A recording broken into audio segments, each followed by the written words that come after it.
You're listening to the Wealth Mindset Show, where Hicks and Zerker Capital Management's team of finance professionals, portfolio managers, and a life coach come together to tackle complex topics in finance and retirement planning so you don't have to.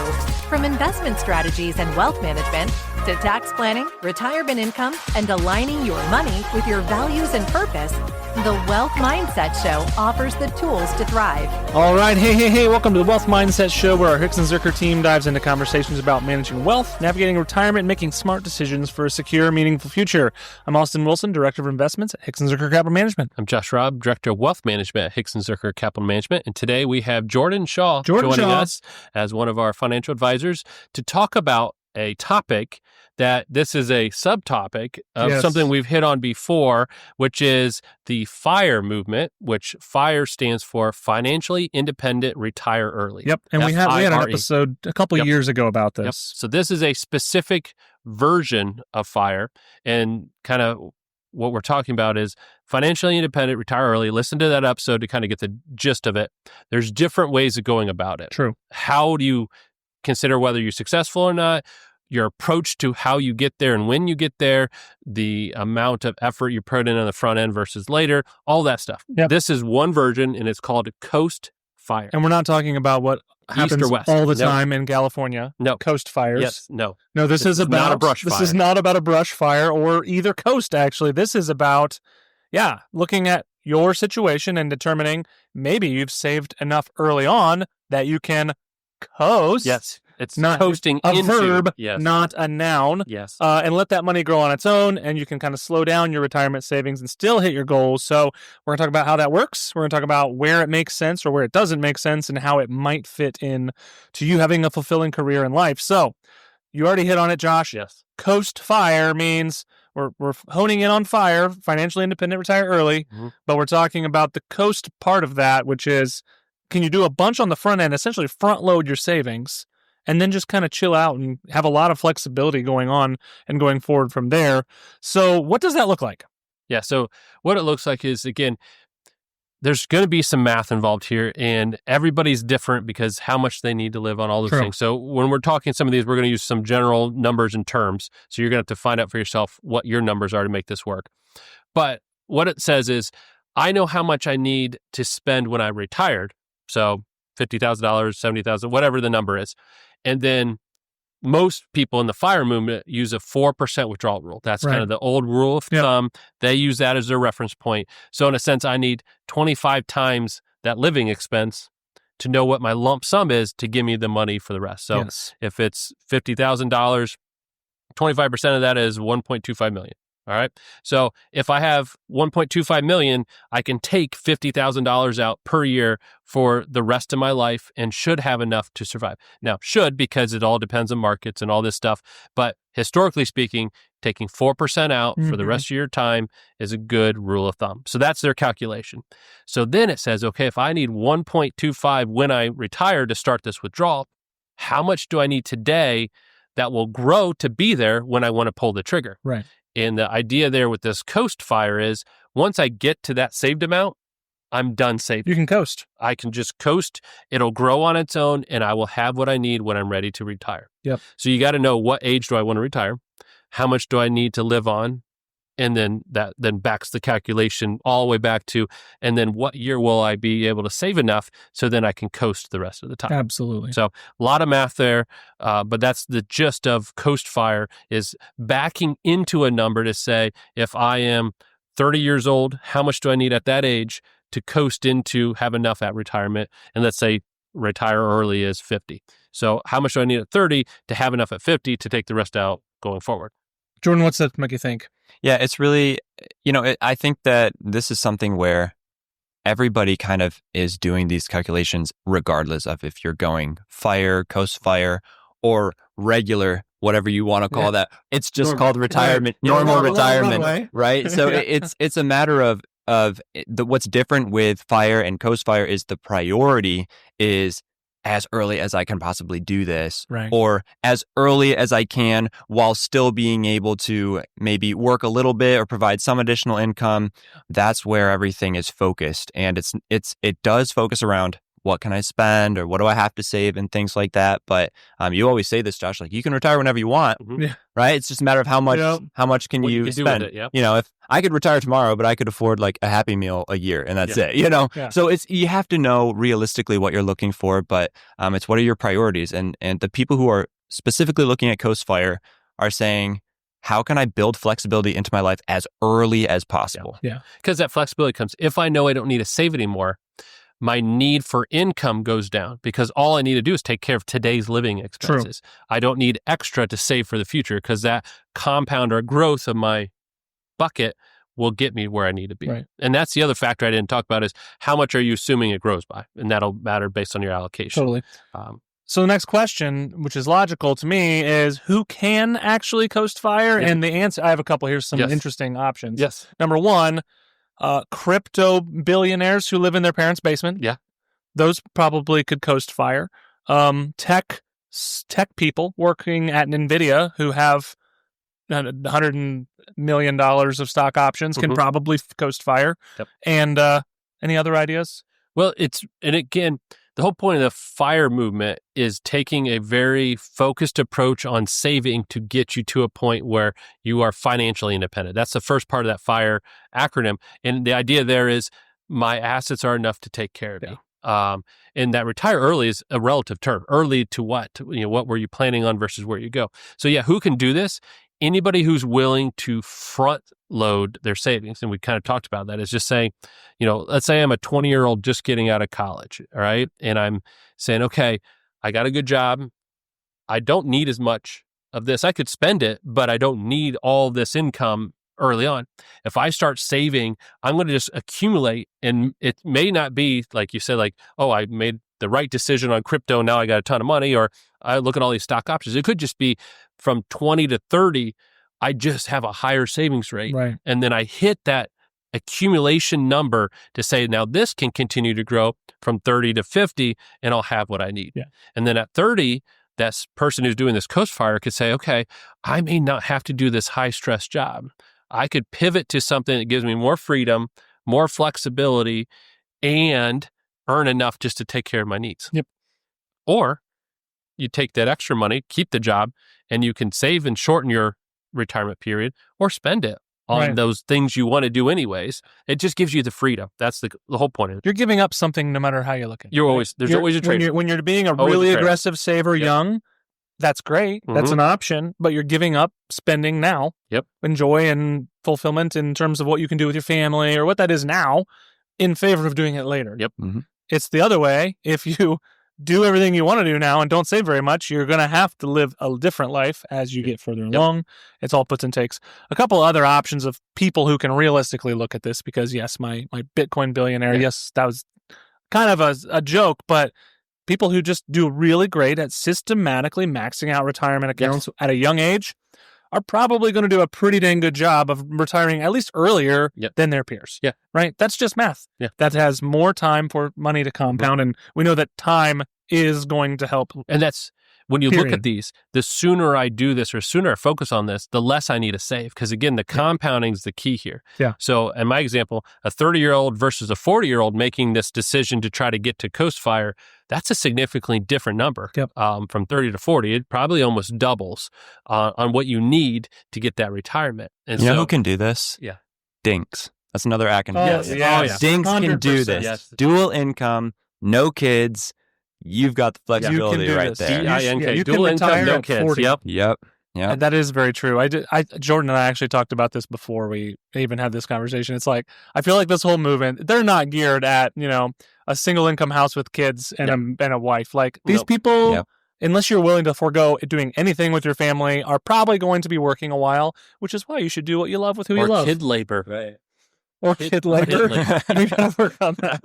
There's some labor laws around this. I'm going to have to talk to HR. Yes. A couple other options. Maybe you had a inheritance. There's a lot of generational wealth passing along. These people are like prime for doing this because it front loads their retirement savings without them really having to do much saving on their own. Yeah, you may be working hard and then all of a sudden $1 million some drops shows in up. here. Yep. And it doesn't even have to be a big number like that. Yeah. It may be just enough to get you to that threshold where then it will compound and grow. So again, it doesn't mean you stop working.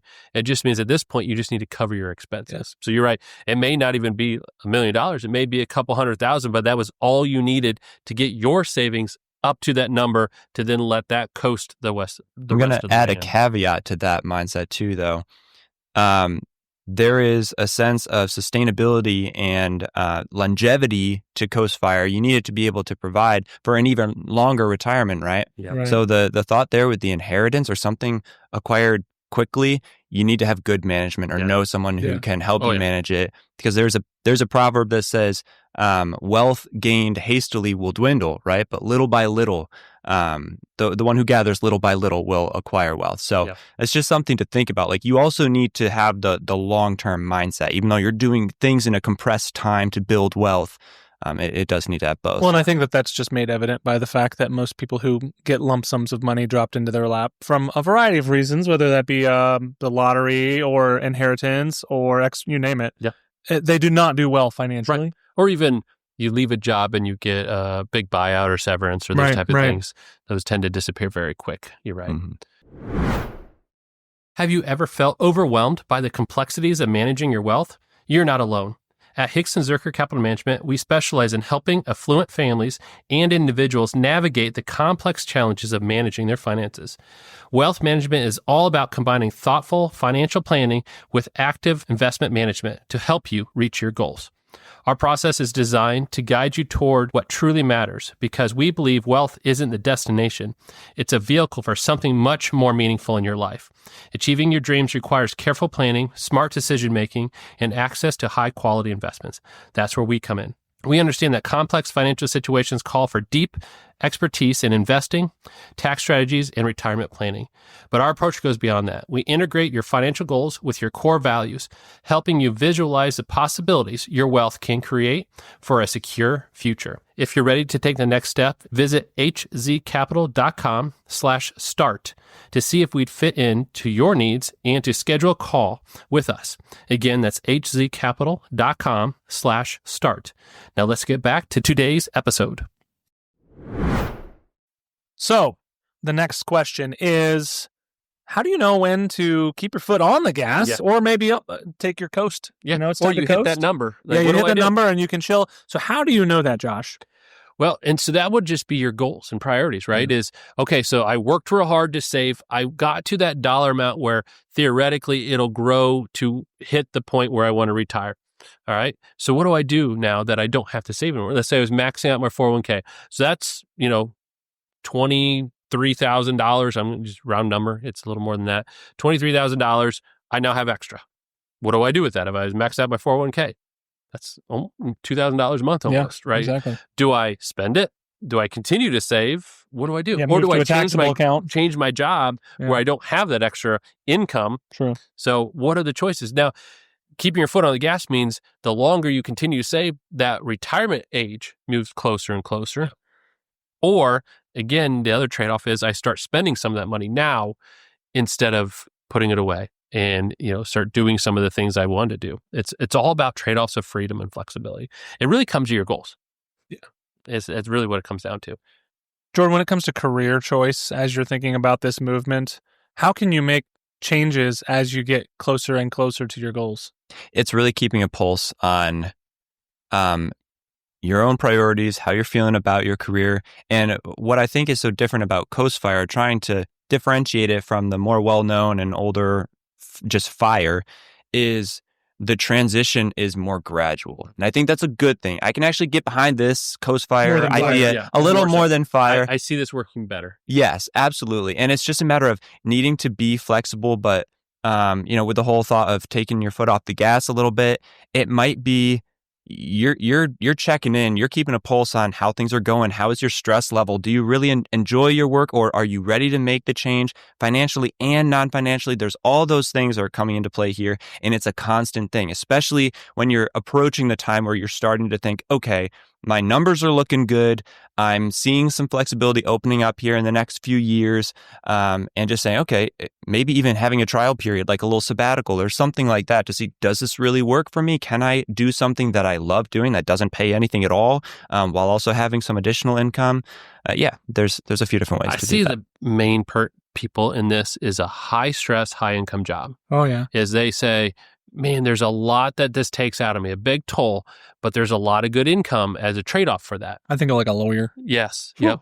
And it's like, okay, I could do this I could burn myself out, or I could do this for a while, save, and when I get to that point, either reduce my hours and still continue the career if you really like what you're doing, or find a different career that's a little more rewarding, less stressful. Yeah. Those are the people I think that would be most likely to be drawn to this, is saying, I am earning some income.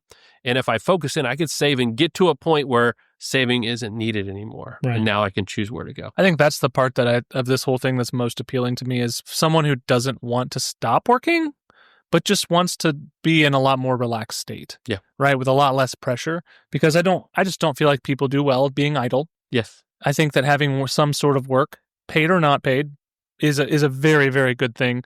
So I think this is a good thing. So I guess the next point is, as you're doing this process, this Coast Fire process, one thing that's interesting to me is that this is all about projections. It's all about, think about what a Monte Carlo like forecast looks like when you're looking at how many years. Maybe you want to retire at 30 or 40.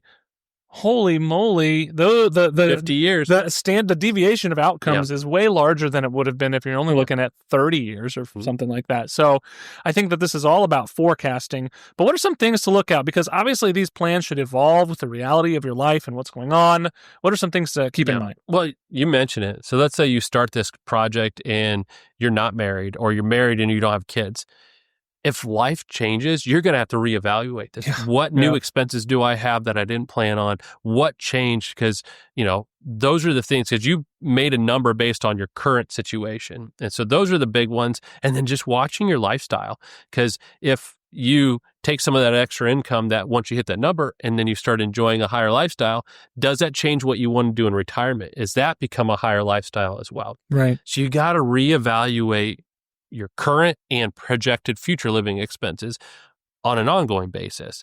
And then you also got to watch what the market's doing. Because if I project that the market's going to get 6, 7, 8, whatever the number you're using for based on your allocation, is it actually meeting that target? Am I on track to hit that number when I think I was going to? And so those are the two things you got to always keep an eye on.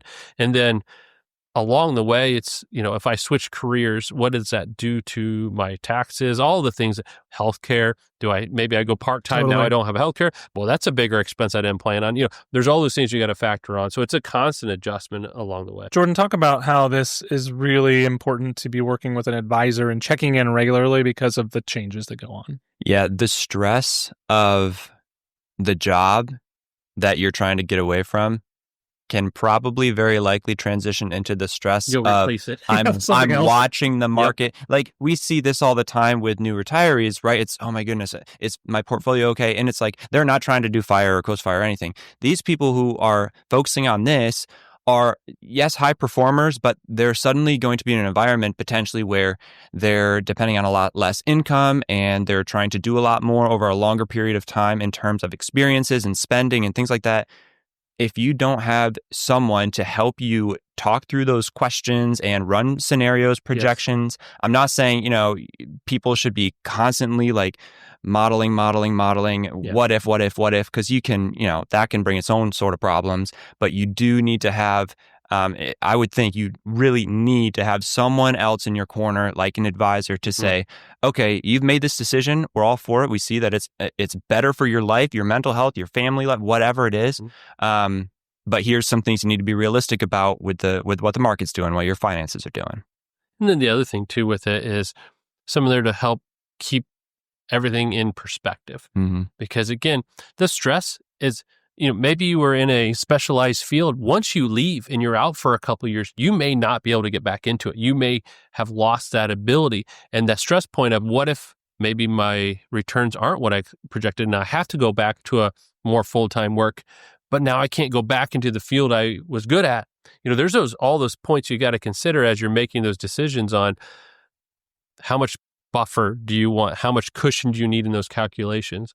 If you're retiring at 30, is a 4% the right number? Right. All these things, you need somebody to help you factor in kind of those conservative what if scenarios to say, what if this happens? How will we respond to it? And advisor is a great way to do that. So that's Coast Fire. Yes. I can safely say I'm not necessarily planning on that. The whole wife and kids thing really makes me not want to do that. I mean, the term is there. Yeah. So many people, we see it as advisors, so many people as they leave their full-time employment get some sort of supplemental income. So it's not this full version, but it's a hybrid of this saying, I'm ready to pull the trigger, but I'm going to ease into that by kind of cutting it down a little bit along the way. So, I see this a lot, not in this full extreme version. I can see it working for some people, but you're right in that, family, kids, all the things that play in. Sometimes it's just more of a stair-step approach as you go from full up and down savings, all focused into kind of backing up off of that until you're all the way into retirement. Another thing that is interesting that I think might be a little hole in this thinking is, and with really the whole FIRE movement, is you're working probably a lot less. Your income dollars are so much less in terms of, because they're front loaded, right? And over a long period, that your Social Security. Well, there's all these things we didn't even touch on. Yeah, I just thought about this. I'm like, Social that's a Security big. uses 35 years of earning income. They take your top 35. So if you there's only zeros, have 15, they put a zero in for the calculation. So if you only work 20 years or 15, you're going to see a dramatic decrease in some of those benefits. Right. And so those are all things we didn't even touch on in here. So you're right in that those are auxiliary impacts. So you're going to have to calculate to say, hey, I'm giving up some supplemental income from this source by doing it this way. Am I okay with that? So the question is FIRE right for you? And the answer is maybe. It depends. Yes, I love it. Oh, Josh loves it. He always depends on how many kids you have. That's right.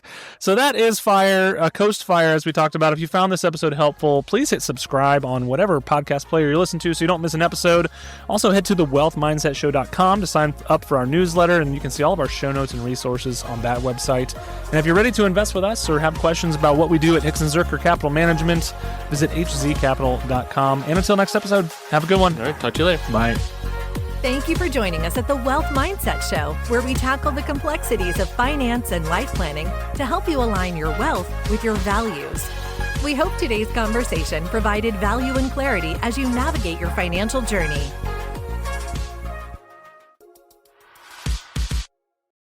Your hosts work for Hicks & Zerker Capital Management, and all opinions expressed by them or any podcast guest are solely their own and do not reflect the opinions of Hicks & Zerker Capital Management. This podcast is for informational purposes only and should not be relied upon for investment decisions.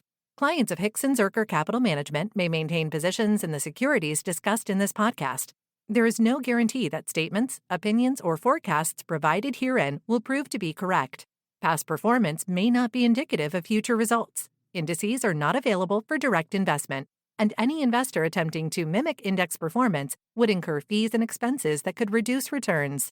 Securities investing involves risks, including the potential loss of principal, and there is no assurance that any investment plan or strategy will be successful.